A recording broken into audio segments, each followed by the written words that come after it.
সবচেয়ে হৃদয় বিদারক ছবিটা হইল একটা ছোট্ট পতাকায় ঢাকা কফি, 14 মাস বয়সী একটা শিশুর কফি, যেটা বসে আছে ঠিক গোটা দুনিয়ার জিওপলিটিক্যাল সংঘাতের একদম কেন্দ্রে। আন্তর্জাতিক মিডিয়া যখন আয়াতুল্লাহ আলী খামেনির বিশাল রাষ্ট্রীয় জানাজার সুদূর প্রসারী রাজনৈতিক তাৎপর্য নিয়ে ব্যস্ত, গ্র্যান্ড মোসাল্লার ভেতরে হাজার হাজার মানুষ তখন কাঁদতেছে মঞ্চের ওই সবচেয়ে ছোট্ট কফিনটা নিয়ে। খামেনির নাতনি জাহরা মোহাম্মদী গোল পায়েগানি যুদ্ধের প্রথম হামলাতেই দাদার সাথে যে শহীদ হয়ে গেছে। ইরান ইচ্ছাকৃতভাবে এই মানবিক বিপর্যয়টাকে দুনিয়ার সামনে সম্প্রচার করছে, একটা অকল্পনীয় পারিবারিক ট্র্যাজেডিকে তারা রূপান্তরিত করছে এক প্রতিরোধের এক অনমনীয় মনস্তাত্ত্বিক অস্ত্রে। একটা নীরব পারিবারিক দাফনকে বানায় ফেলছে পশ্চিমের বিরুদ্ধে চিরস্থায়ী অবাধ্যতার প্রতীকে। আর ঠিক এই জায়গাতেই পৃথিবীর প্রতি ইরানের আসল রাজনৈতিক বার্তাটা লুকানো আছে। কোরআনের আয়াত দিয়া কূটনীতি, সবচেয়ে চতুর চাল। এই জানা যায় ইরান এমন একটা জিনিস করছে যেটা বিশ্লেষকরা বলছে ফিউনারেল ডিপ্লোমেসি, জানাজার কূটনীতি। 30টার বেশি বিদেশি প্রতিনিধি দল খামেনির কফিনে শ্রদ্ধা জানাইতে আসছে। আর প্রত্যেকটা দলকে যখন কফিনের সামনে আনা হয়েছে, ঠিক তখন কোরআনের একটা করে আলাদা আয়াত তেলাওয়াত করা হয়েছে। এইটা পাবলিক ডিপ্লোমেসিতে একটা নতুন জিনিস, যা আগে কখনো হয় নাই, এক অভাবনীয় উদ্ভাবন। আসেন আয়াতগুলো একটা একটা করে দেখি, আর দেখেন কিভাবে প্রত্যেকটা রাষ্ট্রকে তার প্রাপ্য অনুযায়ী বার্তা দেওয়া হয়েছে। তার আগে আর একটা জিনিস বলে নিই, ইরানের চোখে বিদেশি রাষ্ট্রগুলো দুই ভাগে বিভক্ত। এক ভাগ হইল রেজিস্ট্যান্স ক্যাম্প, যেমন হামাস, হিজবুল্লাহ, ইসলামিক জিহাদ, হাস্ত আল শাবি, লেবানন, এরা ইরানের আদর্শিক যুদ্ধের সহযোদ্ধা।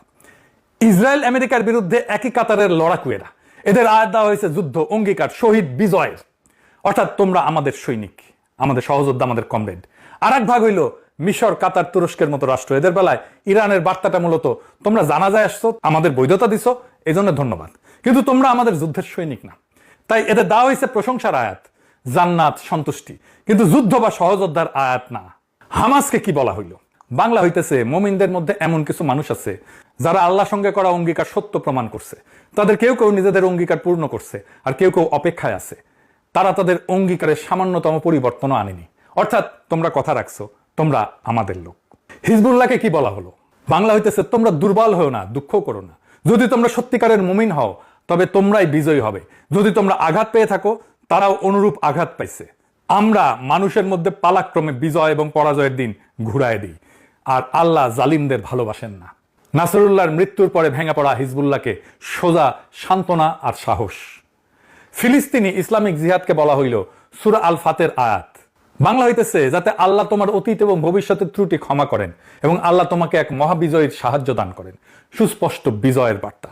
সিনকে দেওয়া হইল আর এক আয়াত। বাংলা হইতেছে আল্লাহ এটি করেছেন শুধু তোমাদের জন্য সুসংবাদ হিসাবে এবং তোমাদের হৃদয়কে আশ্বস্ত করার জন্য, আর বিজয় তো কেবল আল্লাহর পক্ষ থেকেই আসে।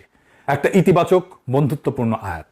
ইরাকের হাস্ত আল শাবি বা পিএমইউ বাহিনীকে বলা হলো যারা আল্লাহর পথে শহীদ হয়েছে তাদের মৃত বলো না, বরং তারা জীবিত, কিন্তু তোমরা তা উপলব্ধি করতে পারো না।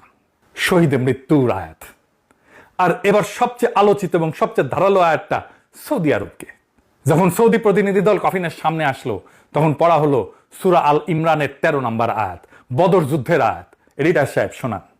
قد كان لكم آية في فئتين التقتا فئة تقاتل في سبيل الله وأخرى كافرة يرونهم مثليهم رأي العين والله يؤيد بنصره من يشاء। নিশ্চয়ই তোমাদের জন্য শিক্ষা ছিল সেই দুই বাহিনীর মধ্যে যারা যুদ্ধে মুখোমুখি হয়েছিল। একদল আল্লাহর পথে যুদ্ধ করছিল, আর অন্য দল ছিল অবিশ্বাসী। নিশ্চয়ই এতে অন্তর্দৃষ্টি সম্পন্ন মানুষের জন্য শিক্ষা রয়েছে। ভয়ঙ্কর খোঁচা বদর যুদ্ধ, যেখানে ছোট্ট একটা মুসলিম বাহিনী বিশাল শত্রুকে হারাই দিছিল, আর